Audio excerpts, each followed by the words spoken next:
Le projet Grignon Énergie Positive a été initié à la ferme de Grignon à une époque où le prix du baril de pétrole augmentait de façon assez considérable et on parlait de plus en plus d'émissions de gaz à effet de serre, des activités économiques et des activités agricoles plus particulièrement et surtout de l'élevage.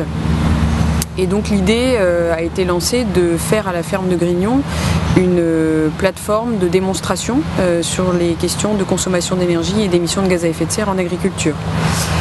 Alors donc l'objectif c'était de démontrer à la ferme qu'il était possible de produire des biens alimentaires en quantité et en qualité tout en réduisant les consommations d'énergie et les émissions de gaz à effet de serre de l'activité agricole et en maintenant une marge économique suffisante pour l'agriculteur.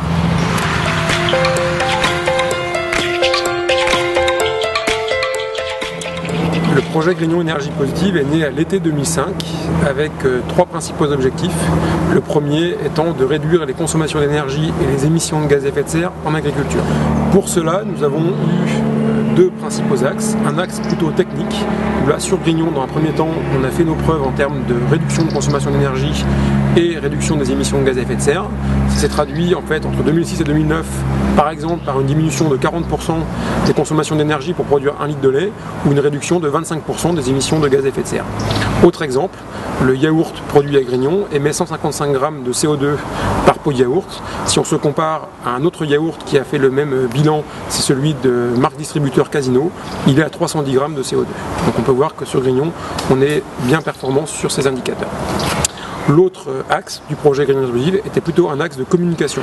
Communication bien entendu vers les professionnels pour essayer de faire connaître nos actions et de montrer que c'est techniquement faisable et économiquement viable, mais surtout une communication vers le grand public à travers un public particulier, le public des scolaires, puisqu'en fait sur la ferme de Grignon nous accueillons environ 5000 scolaires par an et nous savons très bien que les enfants sont de très bons vecteurs d'information vers leurs parents. Et c'est pour ça, dans la continuité, que la ferme est ouverte au public tous les jours pour pouvoir montrer toutes les actions que nous mettons en place dans le domaine de l'environnement, puisque nous avons commencé par énergie et gaz à effet de serre, et maintenant nous travaillons aussi sur les questions de qualité de l'eau et sur la biodiversité.